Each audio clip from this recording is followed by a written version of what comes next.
Good afternoon. You're watching Up to Data, a retail news chat show in which we discuss all things technology, digital transformation, and of course data. And on today's show, we have Dinesh Dhingra from Jashanmal joining us here. Thanks so much, Dinesh, for being with us here on the show. Thank you for inviting me. A very good morning to all of you.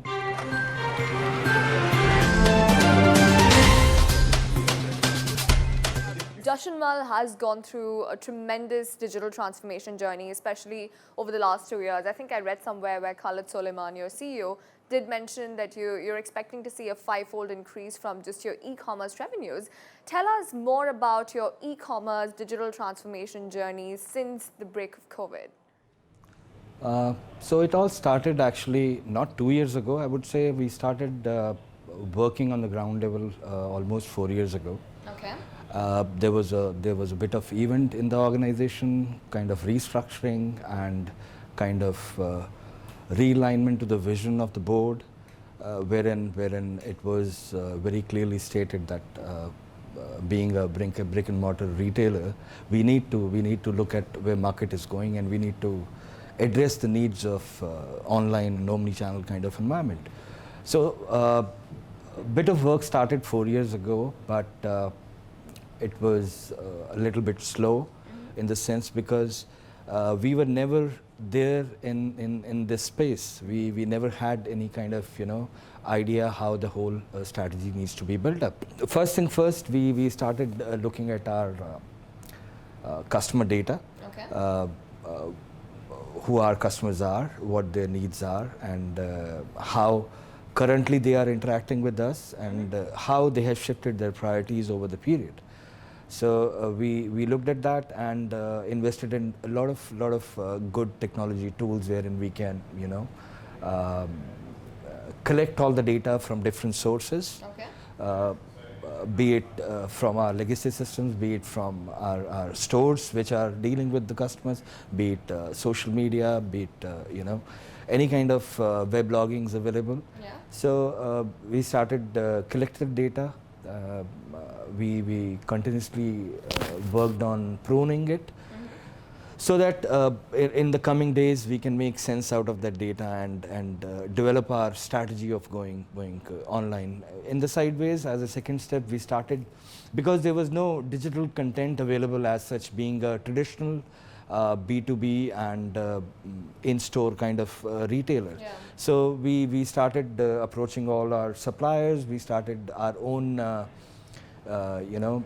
we hired our own team who could develop all this content and metadata and digital data around it, so that we can convert whatever experience we are giving to customers in the store.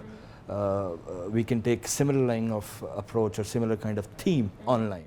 But like 4 years back, you said that when you started this entire journey and you were having these conversations, was there a demand from your customers as well to see you online, or is this something you just proactively started? No, in bits and pieces, for sure. People were looking at us that our product range and categories are available across the channels, but somehow it didn't happen.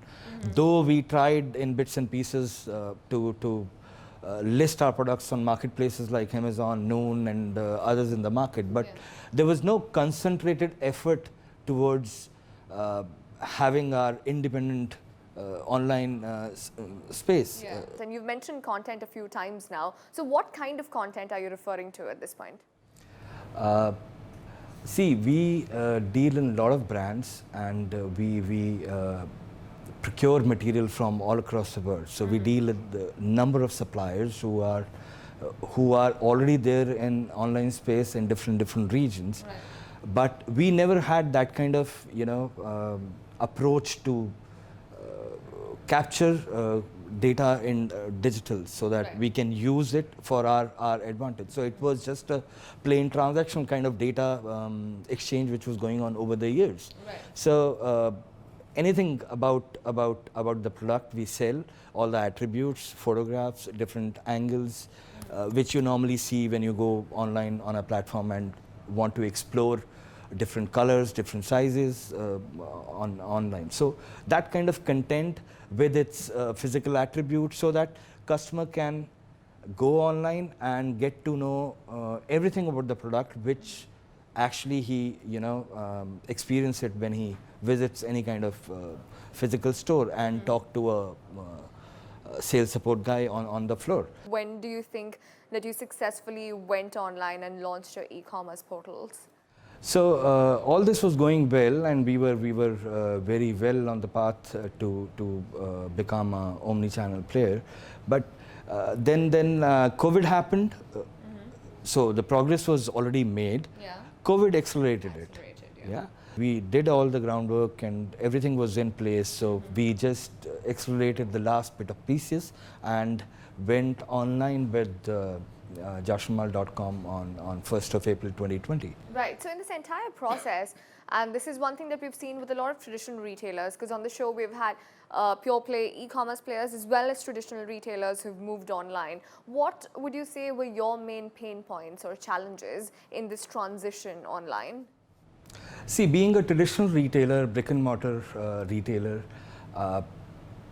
attributes or the functions like purchasing, planning, stock arrangements, and relationship with the customers, B2B customers, and the customers who are visiting us and having kind of shopping relationship with us through our brick and mortar. So all that data somehow was available in the entire chain. Yeah. Right. So most of the heavy lifting was already done. Right. We know what we are selling, we know what we are buying and what product mix we are offering, what is the pricing strategy. So everything was known. Yeah. And data was already available around that. But pain points when we were trying to shift the focus from brick and mortar to online was in terms of resources. What kind of team is required, what kind of skills are required to run this part of the business, because it's a different ball game altogether. Yeah. So one of the main challenges we saw was about what kind of right skill people we need to run this entire operation, because this is something completely digital, which we haven't done earlier. We need a lot of talent around digital marketing, a lot of talent around all the aspects of collecting customer data. Then second challenge was what kind of platform we use, whether we go for some kind of SaaS platform or we go for some kind of platforms which are available as a hybrid solution, wherein you can customize and scale it up on a later date depending on your requirements. So that was a bit of a call we had taken. I know everybody says digital transformation, but it probably is digital evolution, because technology keeps changing and every business would have to evolve according to that. But one thing you mentioned was that even prior to all of this, you did have access to data from people coming to your traditional stores, from your legacy brand, which is well known in the region. You mentioned that it's been around for over 100 years, I mean, since its inception. So you've got all of this data, which again, a lot of companies in the region do have a lot of data, merely by its presence here. However, one challenge is about how to use this data and what to do with all of this data that you have. Have you nailed it? Have you figured out how exactly to use this data to benefit your business and operations? Yeah, traditionally, if you see what kind of data was available in the past, let's say if you talk about 20, 25 years ago, data was available, maybe mostly in unstructured form or in the form that was not very much readable, or we were not able to analyze to the extent we are able to do it now. But over the years, what has happened is, with the use of more and more technology and tools and databases and various components around it, text messages, emails, video content, or any kind of verbal communication which is happening, you want to analyze that, you have tools available for that also. Right. But structured data was always manageable, was always, there was technology available to analyze and read and get the insights about it. But so how are you leveraging it? What are you using it for, all of this data? See, data is there in the entire chain of the business. So if you talk about product master, your customer master, your purchasing records, your sales records, your consumption record. So data is there in every function of the business. We use it using a lot of technologies and data warehouses we have built or we have acquired over the years to get deep insights in each and every aspect of the business. It's not only related to customer expectations or customer behavior. It is to do with stock aging. It's to do with what kind of lead times we have. It is to do with what kind of pricing strategies we will go to the market, and the whole flow from buying the product till the time it is consumed by the customer. Every block you have data, relevant data, and you analyze and take calls around. Have you seen a difference in the quality of data you've had from your traditional physical stores, and now that you've moved online, your e-commerce platform? Is there a huge difference in quality? Absolutely. So there was always quality issues when you were, acquiring some handwritten notes from the stores and capturing the data and then trying to convert it to an electronic form. And now it is available from lot of automated sources which are already available in the market. Either it is part of your ERP system or it is part of your CRM, and in CRM you're getting the data already which is already connected to the social media channels, and then you have your own e-commerce stores. And people are logging in, giving their phone numbers, emails, and it is much more structured, much more usable. But there are still a lot of things around the choices around the customer behavior which are still a bit of unstructured, which need to be further pruned, and so that it can be used for possible business. Right. So speaking of choices that you've had to make, obviously COVID was a difficult time economically. We've had supply chain issues, we've got cash flow issues, etc., happening during that time, and that is also a time when everybody was pushed to move online. So people had to pick and choose in terms of the investment they made. For you, for Jashanmal, what were the technologies that you invested in? What was given priority at the peak and brink of the crisis? It was not actually about the peak or in the crisis. Obviously, there were a lot of investment towards e-commerce and how do we connect with the customers online. But even prior to that, we always had some kind of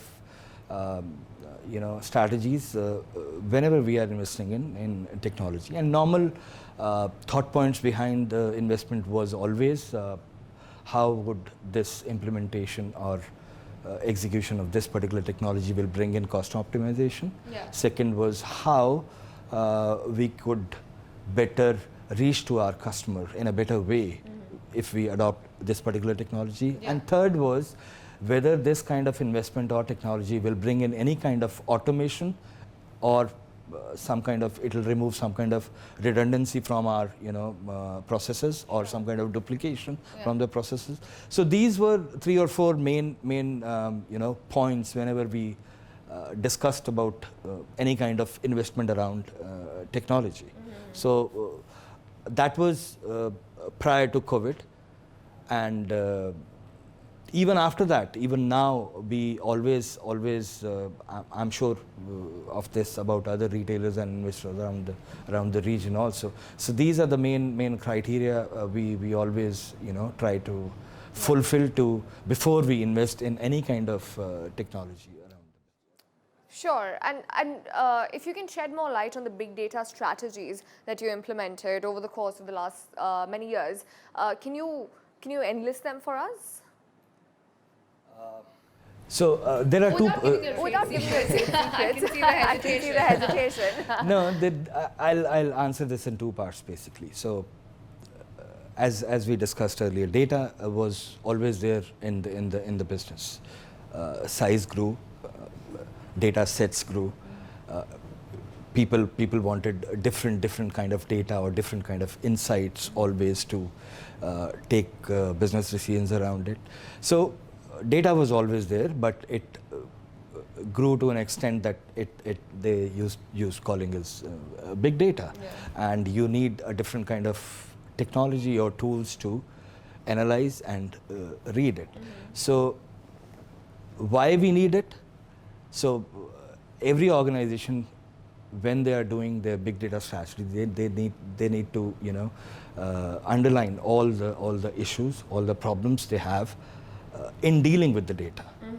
So that is the whole crux of the situation. Why everyone or all the main players need a big data strategy. Yeah. So it can be about your product launch, product selection, category selection, customer reach.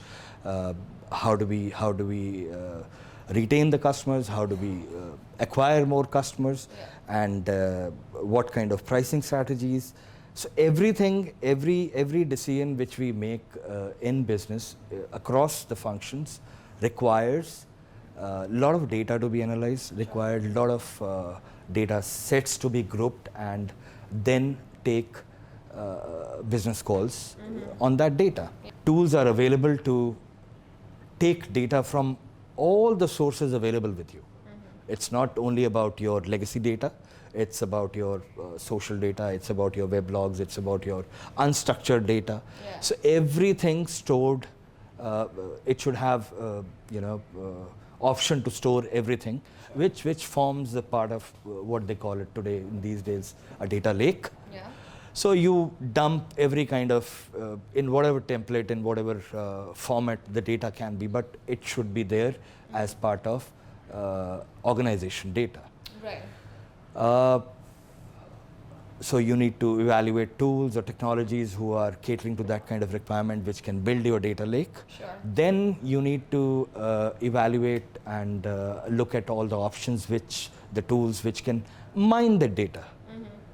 So data is in raw format, yeah, different templates from different sources. So you need a tool which can collect the data, form different groups, and do some kind of deep diving in the data, in that data lake, and come up with pruned data which can be clearly understood, analyzed further. A third step to the strategy is you need a very good presentation layer, or BI layer you call it, Yeah. wherein business directly use the mining tool, go to the data lake, Yeah. and come up with the data which is easily understandable. Right. You know, so that they can easily take some decisions based on that. They can develop their marketing campaigns, they can develop their digital content, they can do their product development around the demand which is going on in the market. So these are the 4 or 5 pillars of getting to that big data kind of strategy. Right. Oh, wow. I think you've given us a very detailed explanation of developing a big data strategy and the importance of it.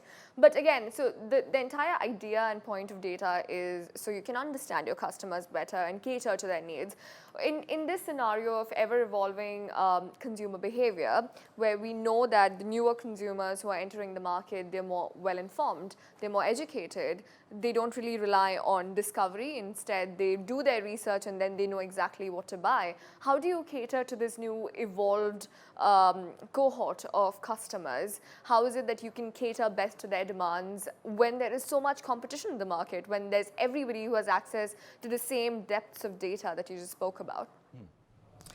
This is very interesting, and it has become much more interesting in the last few years since COVID started, and now we are in the new normal, and there'll be a post-COVID period, I'm sure it will be. So Inshallah soon. traditionally also, if you see how is the customer behavior changing, it is changing based on new customer beliefs they are acquiring, and how are those beliefs coming into those group of people or group of customers you are catering to.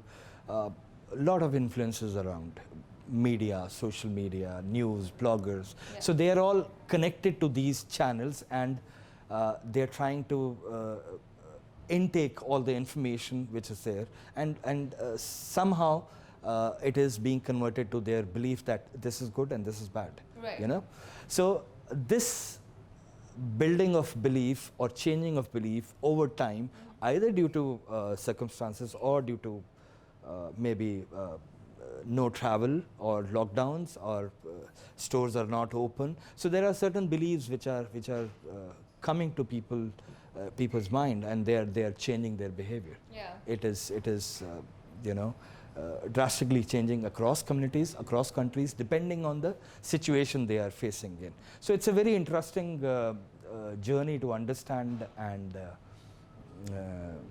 address this particular changing behavior in very short period of time. So the thing which can be done by or is being done by retailers all across is to understand these beliefs and understand how the behavior is changing. Just to give a simple example, based on a certain study, in US, 15% of people, they started buying grocery online during COVID-19, right?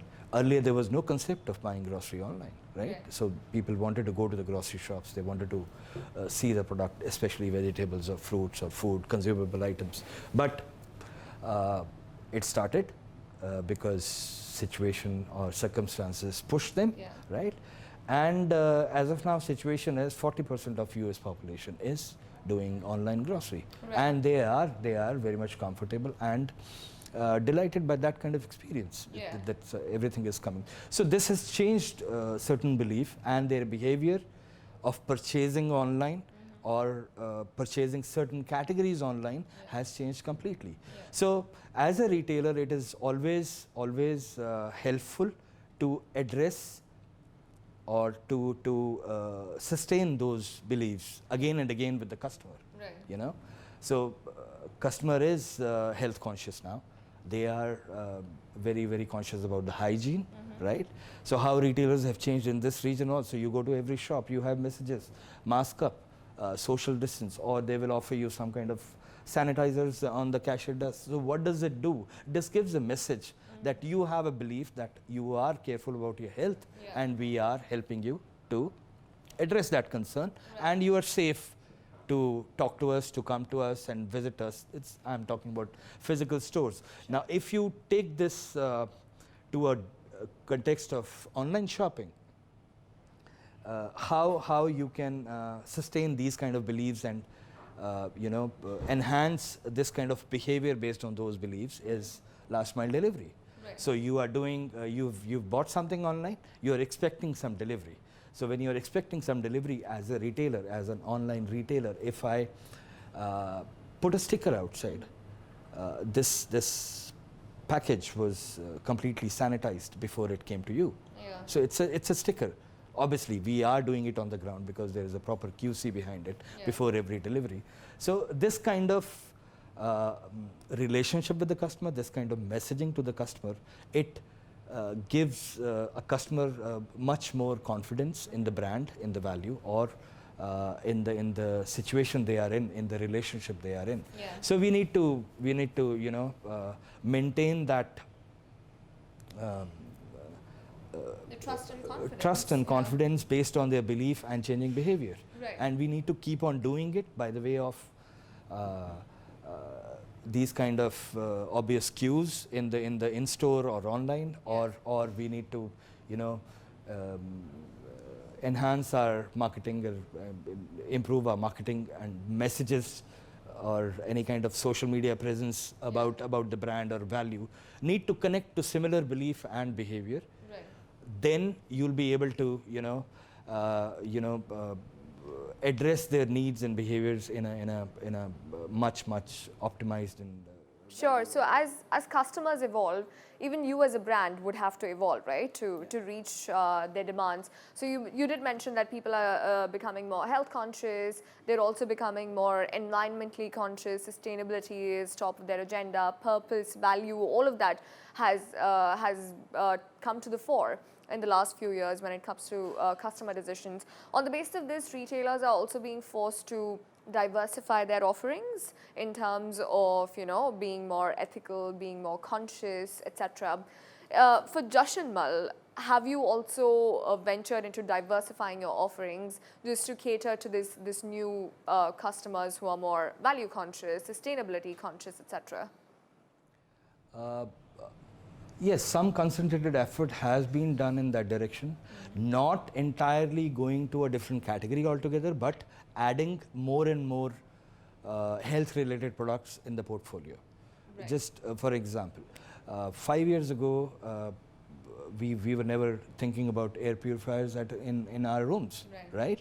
So something which the trend which or the behavior which recently started, because people are becoming health conscious, they want clean air, they want clean environment around them. Yeah. So there was a requirement of air purifier in the market.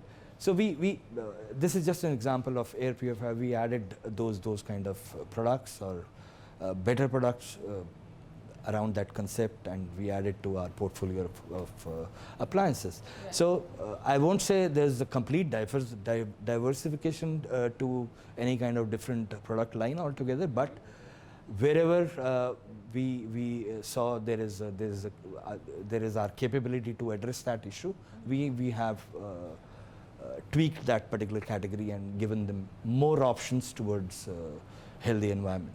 Great, amazing. Dinesh, learnt a lot from you today about Jashanmal's entire digital transformation journey and how you are using and leveraging data, and how you also perceive the evolution of the consumers in the region today. Thank you for joining us here. Thank you for sharing all of those insights with us. Thank you very much. And thank you. Our pleasure, absolutely. And thank you to all the viewers who've tuned in once again today. We will be back again next week.